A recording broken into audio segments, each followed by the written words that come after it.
na época dos meus pais, na época de alguns que estão aqui, palavra de um poder tremendo. Na época aqui de Pedro, muito mais. Muito mais. Pedro se sente culpado. E na cabeça de Pedro veio o pensamento: eu falhei porque não podia falhar, estou perdido. Acabou meu ministério, acabou meu chamado, não vou conseguir continuar porque eu falhei.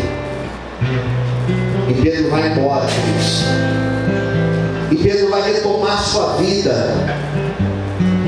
E Pedro deixa, e diz a Bíblia que ele volta a pescar.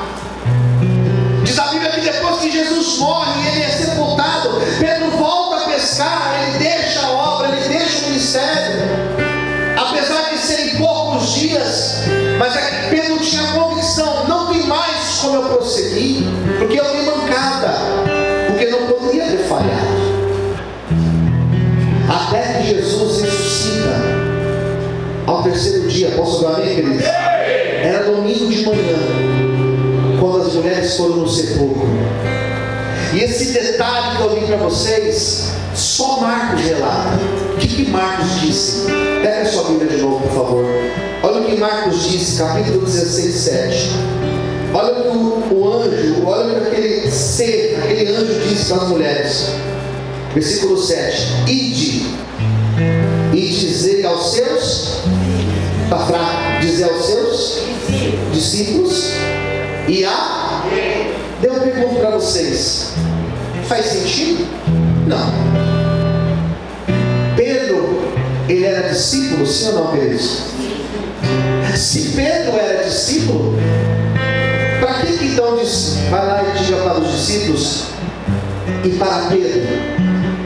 Não fazia sentido? Fazia sentido porque Pedro já não queria fazer mais parte. Só que Jesus falou: avisa para Pedro, diga para ele que eu vou para Galileia e que lá eles vão me ver e eu quero ter encontro com ele. Sabe qual é a boa notícia nessa manhã? A boa notícia é que o homem, ele pode desistir de mim e de você. O homem pode abrir mão de mim e de você. Até uma mãe pode abrir mão do filho que amamenta. Só que Jesus, ele jamais vai abrir mão de mim e de você. O homem pode te deixar em algum momento da caminhada, e não se preocupe, porque ele vai te deixar. Mas Jesus não, ele sempre estará contigo, porque ele é Deus e ele é Senhor, e ele não desiste de você. Você pode glorificar e aplaudir o Senhor nessa manhã. Aleluia! Aplauda o Senhor, queridos.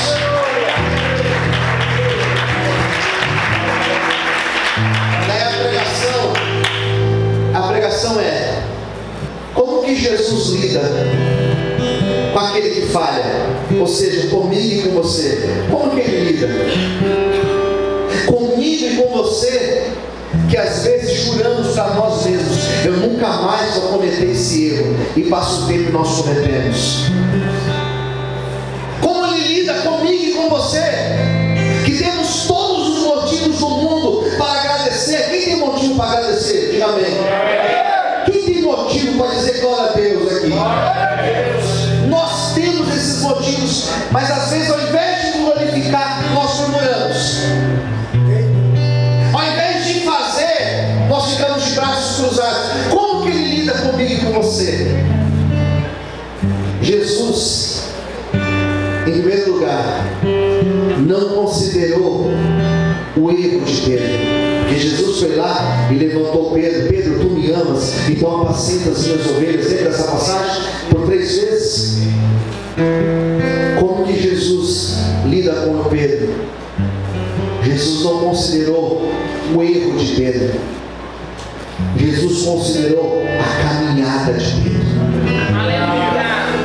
Eu posso até errar, você pode até errar, mas você tem uma caminhada com Deus. E Deus conhece a nossa caminhada, Deus conhece a nossa história na presença dele. Por isso, se você errou aqui num episódio, não se preocupe, se levante e recomece, porque Jesus, ele não desiste de mim, de você. Você pode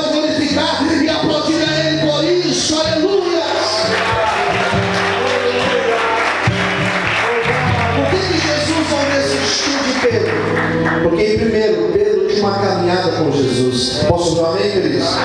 Porque Jesus não desistiu de Pedro. Em segundo lugar, porque Jesus amava Pedro. Você pode falar isso com alguém do seu lado? Diga: Jesus te ama. Está fraco, mais forte. Diga: Jesus te ama. Esse amor de Jesus, olha para mim, eu já vou encerrar em 5 minutos. Esse amor de Jesus é um amor chamado amor incondicional. O amor de Jesus não é o amor de um homem para uma mulher. Não é esse amor. A forma que você ama a tua esposa, ou que você ama o teu esposo, o amor de Jesus, graças a Deus, não é igual a esse. O amor de Jesus não é o amor igual de um filho para com o pai. Não é igual. Esqueça, não é igual. O amor de Jesus também não é igual de um pai e de uma mãe para com o filho. Por mais que seja grande, por mais que a gente ame os nossos filhos e nós somos capazes de fazer muitas coisas por eles, quem concorda, diga amém? Mas não é igual. O amor de Deus é um amor incondicional. O que significa isso? Olha para mim, porque isso vai marcar a tua vida. Sabe o que significa isso? Não existe nada que você faça daqui até o teu último dia de vida. Não existe nada que você faça que vai fazer Deus te amar 1 centímetro a mais que Ele já te ama. Se você a partir de hoje viver dentro da igreja, orando as 24 horas do dia, isso é impossível. Mas vamos supor que você vai lá e você fique num lugar isolado, fica lá num monte isolado e fique lá recluso, só lendo Bíblia e orando. Ele não vai te amar 1 centímetro a mais. Não há nada que você faça, pastor, e se eu cantar, e se eu for uma pessoa afinada, e se eu tocar, não adianta. Ele não vai te amar nem 1 centímetro a mais. E a boa notícia é que não existe nada que você faça que vai fazer Ele te amar 1 centímetro a menos também. Pastor, e se eu cair, se eu tropeçar, e se eu matar, e se eu roubar, Ele vai te amar do mesmo jeito, porque esse amor é um amor incondicional. Ainda que uma mãe deixe de amar, Jesus jamais vai deixar de te amar, porque Ele te ama incondicionalmente. Você pode aplaudir e exaltar esse Jesus. Aleluia!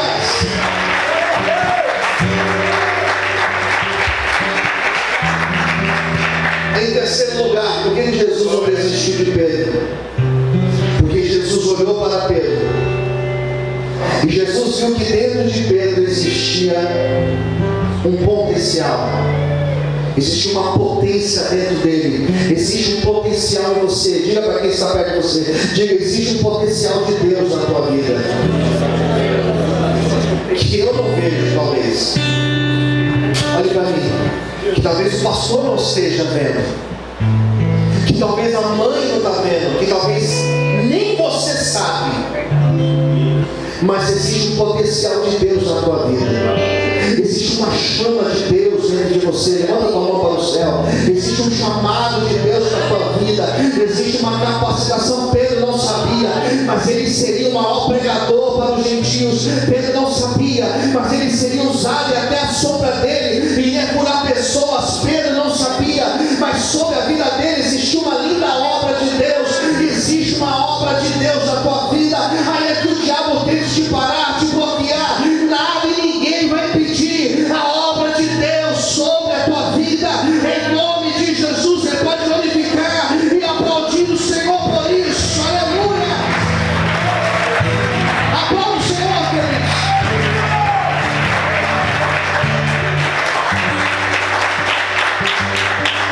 Glória a Deus. Aleluia. Em quarto lugar, por que Jesus não desistiu de Pedro? Existe um chavão usado aí no meio das pessoas, que ele não é todo mentira não, queridos. Que o Senhor vê o nosso coração. Isso é uma grande verdade. Jesus vê o meu e o teu coração. Posso dizer amém, igreja? Fala assim: Jesus conhece meu coração. É verdade, não é mentira não. Não é mentira. E às vezes nós erramos e somos julgados, condenados, mas Ele conhece o nosso coração. Pedro errou, Pedro falhou, mas Jesus conhecia o coração de Pedro. O coração do homem ninguém conhece. Eu posso fazer uma boa ação aqui e você até achar bonita a minha boa ação, mas e o meu coração? Deus conhece o meu coração, o teu coração. E no coração de Pedro existia um desejo de acertar. Por isso que Jesus não desistiu de Pedro. Se no teu coração, olha para mim, já estou encerrando. Se no teu coração existe um desejo de acertar, Ele também não vai desistir de você. Ele vai te capacitar para que você ande na presença dEle e seja um instrumento nas mãos dEle, em nome de Jesus. Aplauda Ele nessa manhã.